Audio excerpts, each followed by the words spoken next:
You've got big dreams and plenty of ambition.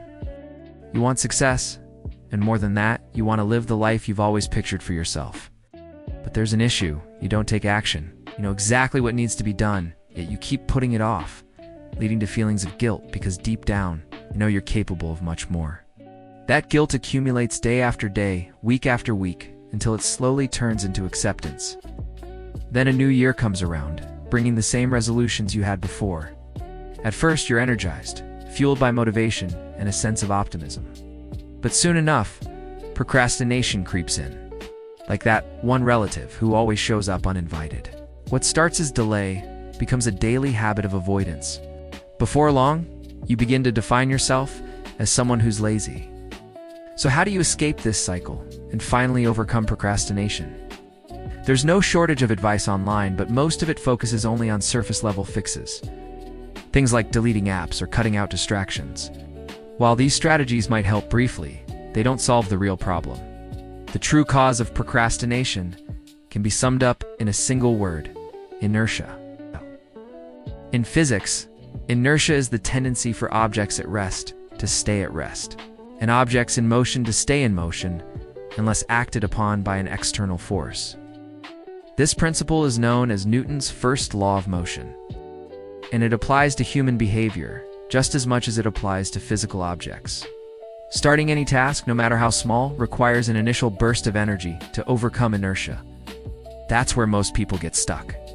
We mentally inflate the difficulty of starting so much that we avoid the task altogether. Instead, we turn to easy, dopamine-heavy distractions.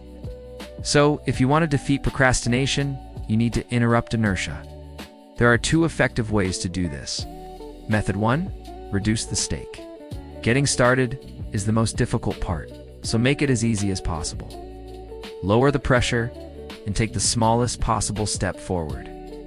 For instance, telling yourself you need to finish a 5,000-word essay creates overwhelming resistance. But telling yourself you'll write just 50 words drastically reduces that resistance. Suddenly, starting doesn't require extreme discipline or willpower. Method 2, 2 minutes rule. Another well-known method is the 2-minute rule. When you don't feel like working, commit to doing it for only 2 minutes with permission to stop afterward. If your room is messy, put on a song, clean, and stop when the song ends.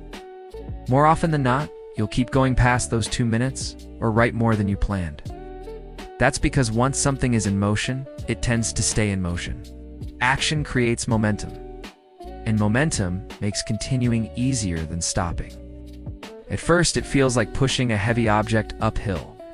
But once you pass the point of resistance, everything starts moving forward, naturally. That's why the initial effort must be small and manageable. In short, reduce the stakes and begin with just 2 minutes. These ideas can be applied to almost any part of your life. From exercising, to building a side project, to staying connected with people you care about. As Martin Luther King Jr. once said, you don't need to see the entire staircase. You only need to take the first step.